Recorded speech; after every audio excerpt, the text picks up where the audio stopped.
साइली प्रशांत पाटिल जी। राधे राधे महाराज जी, आपके चरणों में कोटि कोटि नमन।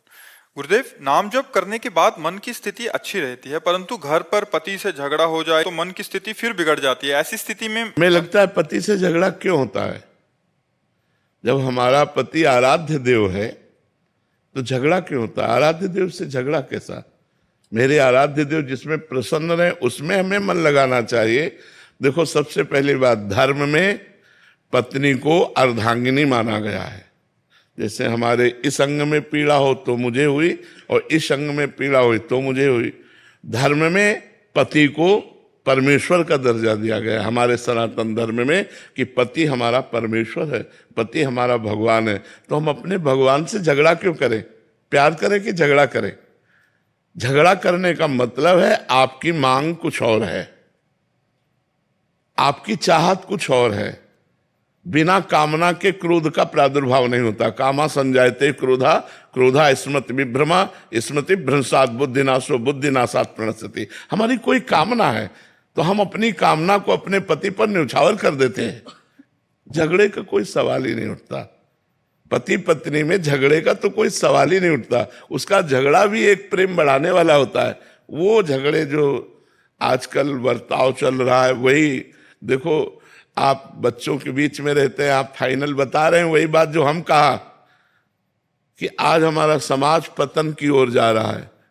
तो अब आजकल जो बच्चियां कई बच्चों से मिलती हैं, वो अपने पति पर अनन्य कैसे हो सकती है? जो बच्चे कई बच्चियों से मिलते हैं, वो अपनी पत्नी को अर्धांगिनी कैसे मान सकते हैं? वो पूरा जीवन एक साथ कैसे निर्वाह कर सकते हैं? तो आज हमारा गृहस्थ धर्म संकट में पड़ गया। जहां देखो पति पत्नी की हत्या करते पाए जाते, पत्नी पति की हत्या करते। ये सब क्या हो रहा है?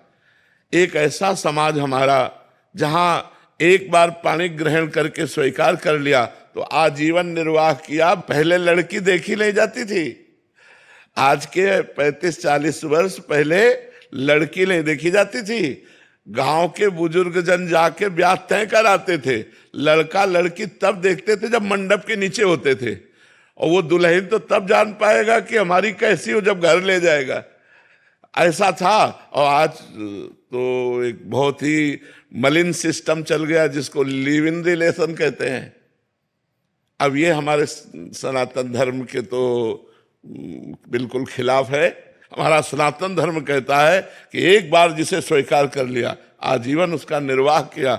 हाँ, अगर वो भ्रष्ट आचरण वाला है तो बात अलग है, या भ्रष्ट आचरण वाली तो बात अलग है, नहीं तो स्वीकार करके आजीवन निर्वाह किया जाता था। पूरा परिवार भरा आनंद में, पूरा घर की लक्ष्मी मानी जाती है।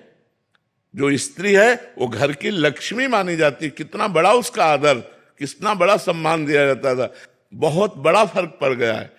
पहले जैसे कोई पूछता कि तुम्हारे, मान लो सरकारी कागज, तुम्हारे पति का क्या नाम है, तो कई बार सोचती थी कि मैं कैसे इंगित करूं, ए बेटा बताओ अपने पापा का नाम।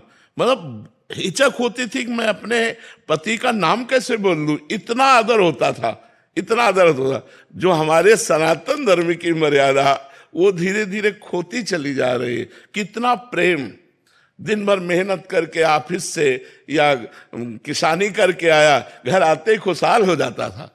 लिपा पुता स्वच्छ घर पवित्र, एक दो बच्चे खेल रहे और वो बड़े प्यार से उनको आदर से बैठाल के पानी पिला के सेवा कर। ये सब धर्म।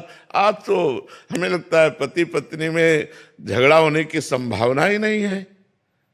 जब पति हमारा स्वामी है तो झगड़ा, जब पत्नी हमारी अर्धांगिनी है तो झगड़ा होने का तो सवाल ही नहीं उठता। प्रतिदिन प्यार बढ़ना चाहिए। अच्छा, ऐसे झगड़े के समय मौन हो जाना चाहिए।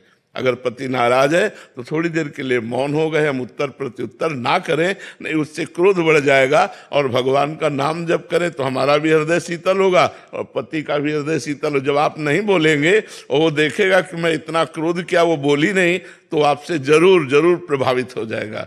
तो हमें लगता है हम दैवी मार्ग का आश्रय लें, भगवत मार्ग का आश्रय लें और अपने पति में भगवान की भावना करें कि मेरा भगवान इसी में विराजमान। सब में शिव रमा हुआ है। यदि अपने पति में शिव को देख लिया, पुत्र में देख लिया, परिवार में देख लिया, सास ससुर में देख लिया, तो मंदिर जाओ चाहे ना जाओ, घर ही मंदिर हो गया। बहुत बढ़िया पूजा हो रही तुम्हारी।